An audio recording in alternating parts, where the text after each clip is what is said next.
Alrighty, welcome back everyone. We just talked about all the games that happened this past weekend. Obviously, not quite what we wanted, and it has stirred a lot of conversation around some of the issues that we are facing with the CFP, some criticism that have popped up. And what's going on, Anthony? Nice to see you around here. But the question that has been going around is, did the wrong teams get in? Did we allow Indiana, did we allow SMU in because we were just being nice, just because we were just being cool to them?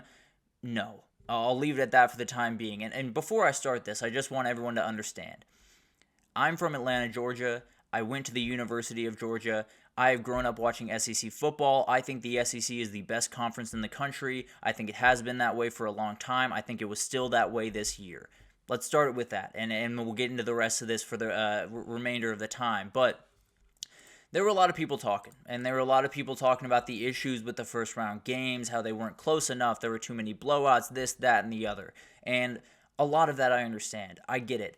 I didn't get what I wanted from this weekend. I wanted SMU to put up a better fight. I wanted Indiana to put up a better fight. I wanted Tennessee, Ohio State to be one of the classic games of this entire tournament.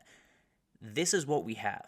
Everyone that asked for a 12-team playoff, this is what you were going to get, plain and simple. When you add more teams to a table in a format that when you go back to the 4-team playoff, go ahead and look at those results, because we saw a 31-0 win over when Michigan State got beat by 31-0 over Alabama. We saw Joe Burrow to put up 7 touchdowns against Oklahoma in a first round. We saw Georgia bury Michigan in the first round of 2021. This happens. This is what the first round of the playoff has been since its inception, and then we just added more teams and acted like that was going to go away. We acted like that was just not going to be a part of the conversation anymore. These blowouts, these teams that might be a little bit better than some other teams in some other conferences, all of that stuff. I absolutely plays into this thing, and I didn't get what I wanted from this past weekend. I wanted more interesting games, but this idea that certain teams didn't belong because they played poorly on Saturday is just not true.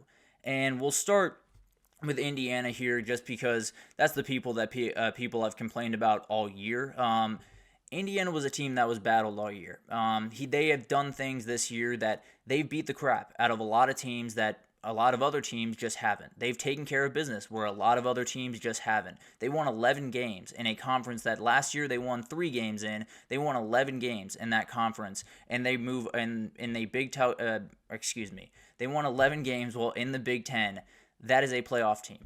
I get it. They may not be quite as talented. They might not be quite as big. They might not be quite as physical. They might not, come off the bus quite as aggressively as Alabama does.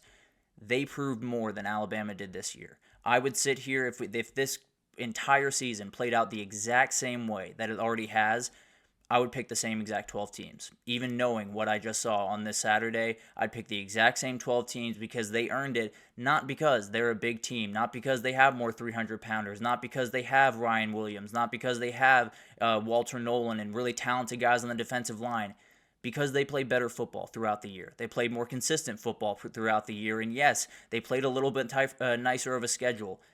I don't care. I'll be totally honest with you. I just don't care. That's what this sport is. Conferences are different. The SEC and the Big Ten are better than the other two conferences. The SEC is probably a little bit better than what the Big Ten is on a year-to-year basis. That's the world that we live in. That is what college football is. And yes, Indiana is going to get a little bit of help with their schedule. Yes, SMU is going to get a little bit of help with their schedule. But the reality of the matter is, the SEC gets a lot of help with their schedule. That's why a 10-2 Tennessee was ranked above a 11-1 Indiana, and no one said anything. That's why a 10-2 Tennessee was ranked above an 11-1 SMU at the end of the regular season, and no one said anything. And that's why Alabama, Ole Miss, South Carolina, you're 9-3, and you're ranked above a 10-2 BYU in Miami, and no one's saying anything. The SEC gets preferential treatment. They get the benefit of the doubt. They get a little bit more leeway than a lot of these other conferences do, and I would argue they should. That is the best conference in the country. I think those teams should get a little bit of preferential treatment when it comes to that type of world. But the reality is, you lost 3 games. You lost 3 games in 2 games that you had no business losing if you're Alabama and Ole Miss, especially 2 games that you were in the field. That's the issue that I have with this entire conversation. You were in the field. As Alabama was traveling to Norman, Oklahoma, they were firmly in the field. If they had won that game, You're in the playoff. There was no question about that. You were in the playoff, and yes, Auburn could have stripped them up. Let's be totally honest. They were in the playoff if they have won that game. Ole Miss, you go to Florida. You are in the playoff. You are absolutely firmly in the playoff. There's no question about that if you're able to win out the rest of the way. And you lose. I don't have sympathy for that. I'm sorry, I just don't. I don't have sympathy for teams that want to, lose 3 games, want to play really, really poorly throughout all of the different weeks throughout the season, and then turn around and say, but we got more 300-pounders. But our guys can run a little bit faster. But our guys are a little bit more talented on the talent index. We have a better blue chip ratio. And all of that is just nauseating to me. And it goes against everything that what this sport is. And I fully understand that yes, those teams are better. I will be the first to tell you that I think Alabama would beat Indiana on a neutral field. I think they would beat SMU on a neutral field. Same thing for Ole Miss, same thing for South Carolina. It does not matter, is what I'm saying, because I can't prove that. What I can prove is that Alabama went to Norman, Oklahoma, got beat by 21 points while Oklahoma threw for 68 yards passing. What I can prove is that Ole Miss went to a Florida team that had just had 49 hung on them by Texas. They hung 17 and they lost. I know that stuff. I don't know that Indiana wouldn't show up against Alabama. I don't know that SMU wouldn't show up against Alabama. I can lean that direction, and I very much do. That's not what the sport is. The sport is different. The sport has conference issues. This sport has conference imbalances. And that's just something we're going to have to live with one way or the other. So there's a lot of different things that go into this. And there's a lot of different people to blame. There's a lot of different people to be mad at, including Kirk Herbstreit and a lot of people pushing a ridiculous narrative right about now. But at the end of the day, if you want to blame anyone, if you want to be mad at anyone for all of the bad matchups that we had this weekend, for all the blowouts, for all the non-blockbuster matchups, as Paul Feinbaum wants to call them, as if this is a Netflix show, the reality is, if you want to blame anyone, blame Lane Kiffin, blame Kalen DeBoer, I don't want to say blame Shane Beamer because that's a little bit different of a situation, but at the end of the day, blame the teams that came up short. If Ole Miss was up there in Happy Valley this past weekend, probably a more interesting game. If Alabama was over in Austin, Texas this past weekend, probably a more interesting game. It doesn't matter because they came up short. They are the teams that you should be mad at. They are the teams that you should be upset about, and they are the teams that you should go after. Not the selection committee, not anyone at Indiana, not SMU. They handled their business. They played the football in front of them. The other teams didn't. That's the plain and simple truth of it. So I get the justification. I get the argument for putting Alabama in. I get the argument for putting Ole Miss in. I understand all of that. If we decide that we're just going to, at the end of the year, just say who are the best 12 teams, who are the most talented 12 teams, who are going to give us the best first round matchups, we're no longer playing college football. We're no longer giving credence to a team that went into the Big Ten, won 11 games, had their best year in a very, very long time. They deserve a shot at the table. Now, I will say, I don't think they have much of a shot. I don't think the SMUs of the world, I don't think the Indianas of the world, I don't think the Boise States of the world have a very good shot in this format. I didn't think that going in. I definitely don't think that now. It doesn't matter to me. Because the reality of the matter is this is the format that we do have, and we have to work within the parameters of what college football is, which is conferences being imbalanced, conferences having some issues, some teams getting more wins that might be a little bit worse than some teams that have some other wins. And frankly, if Alabama had 2 wins right now, if Ole Miss had 2 wins right now, they'd be in the playoff. They'd be the teams that were playing this past weekend. And yes, we might have gotten more interesting matchups, but you were given the preferential treatment. You were given every chance to get into this thing, and you laid an egg over there in Norman. You laid an egg over there in Gainesville, and I do not feel bad for you by any means, Lane Kiffin. I do not feel bad for you, Kalen DeBoer. I do not feel bad for any Alabama fans or South Carolina fans or Ole Miss fans. You had your shot, plain and simple, and these teams outperformed you throughout the year. So let's get into some of the main complaints, because I went a little bit long-winded there, got a little bit worked up this past weekend with some of the people saying just ridiculous stuff like Kirk Herbstreit saying we shouldn't get caught up with wins. I don't even know what that means. Well, what are we supposed to get caught up with? Hypothetical wins? Because that's just outright ridiculous. But overall, here are the complaints. The first round blowouts, obviously very upsetting, not what we wanted by any means. I watched Michigan State get beat by 31. I watched Joe Burrow just roll over Oklahoma. I watched Georgia bury Michigan. The first round games in the 14 playoff were domination. And that's the reality of this sport as well. I was not in favor of going to 12 teams. I was firmly in favor of going to 6 teams. I felt like that would have been the best way to have some competitive matchups throughout this thing. But the reality is, you add more teams to the mix, there is going to be disparity in these matchups. And there were huge talent disparities in these matchups because that's the reality of the sport in a lot of different respects. So the first round blowouts, I don't know what to tell you. That's just what happens in the CFP. It's happened in the 4-team playoff. It's going to happen way more in the 12-team playoff. Not saying every first-round matchup will be this way, but I am saying that it gives more credence to every matchup being this way. And then you do have the wrong teams got in. Just know, I've already kind of talked about this plenty. If this college football season, if right now was the start of week 0, and we played it out the exact same way, everything happened the exact same way, and I had all the knowledge that I have after these first round games, I'm putting the same exact 12 teams in, and I'm putting them maybe in a little bit different of an order, but I'm putting them exactly the same 12 teams, because Alabama, you would have had preferential treatment. If you didn't lose that last game, you would be in. Ole Miss, if you didn't lose that last game, you would be in. So that's the reality of our sport. It is not going to be perfect. Conference imbalances, conference realignment, all of those issues play into this, but the reality is the wrong teams did not get into this thing. The right teams got into this thing, and it played out exactly how a 12-team playoff is meant to play out in college football, just plain and simple.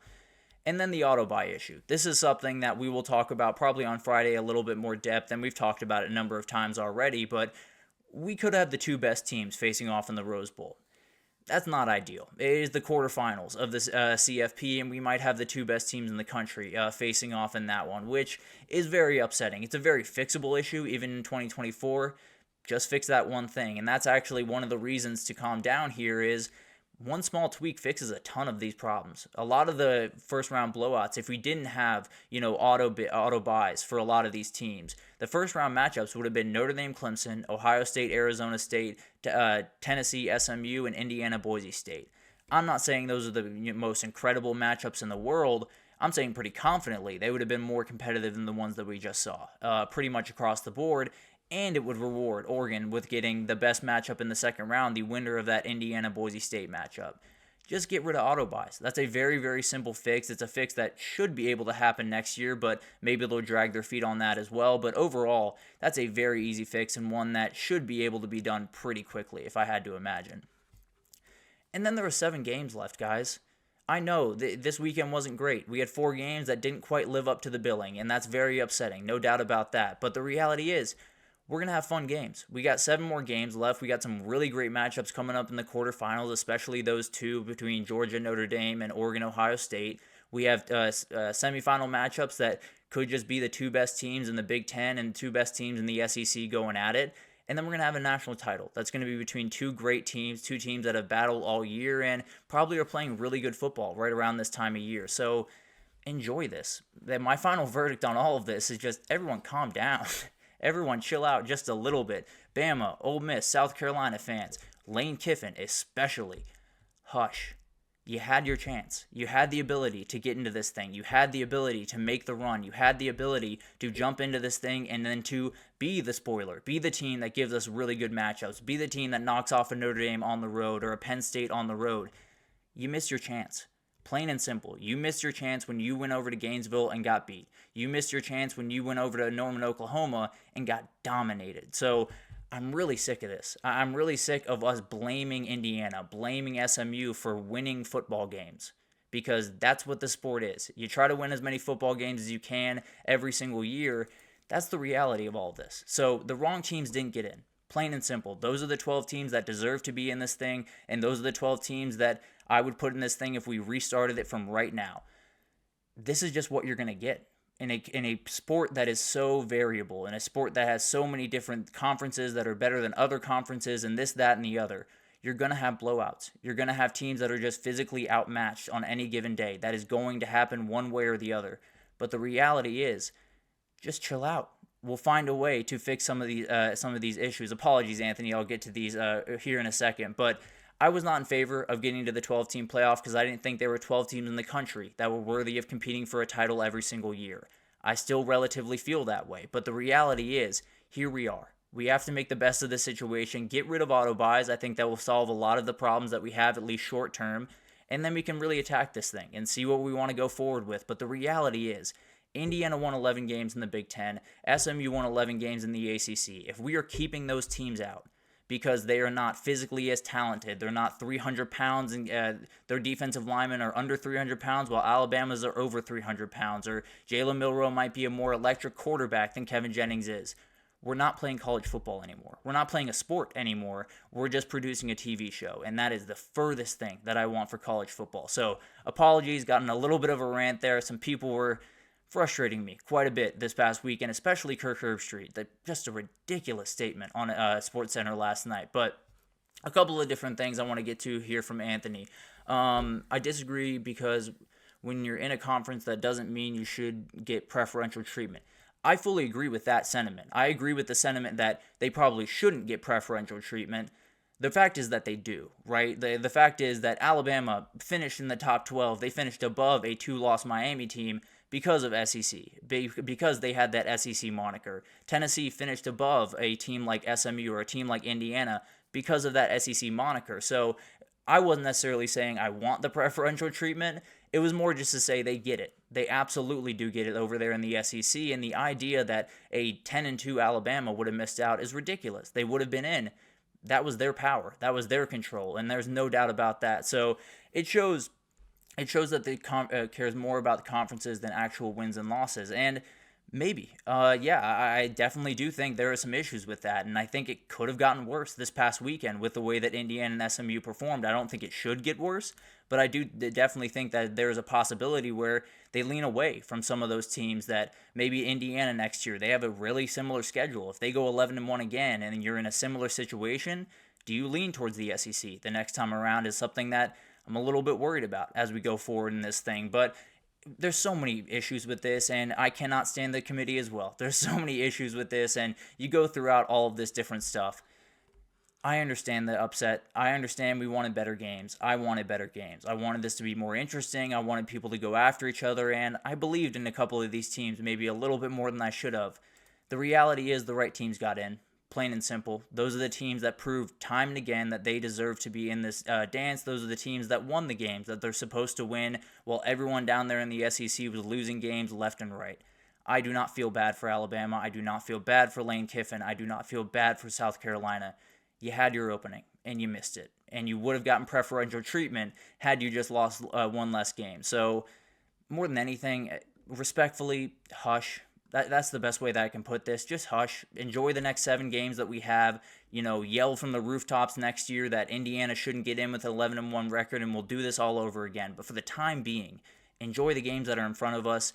Stop talking about Indiana and SMU, please, because the reality is those teams prove time and again that they deserve a chance to compete for a national title. Did I think they have a great shot to win it? Probably not. But at the end of the day, they deserved a shot to compete for one, and they got it. Alabama, you didn't deserve a shot to compete for it because you proved time and again that you are not a team that's going to play consistent football. Same thing with Ole Miss, same thing with South Carolina. So, no, I don't feel bad for them. No, I don't think they should have been in. Yes, the right 12 teams were in this field. It's just working out the exact same way that a 12-team playoff was meant to work out in the college football world. So that's that. I went very, very long on this segment. Apologies for that, but we got some bowl games we got to get to. Got to give some love to these bowl games as we get towards the end of this thing, but want to make sure get a little bit of a bowl wrap up right after this, so stick with us.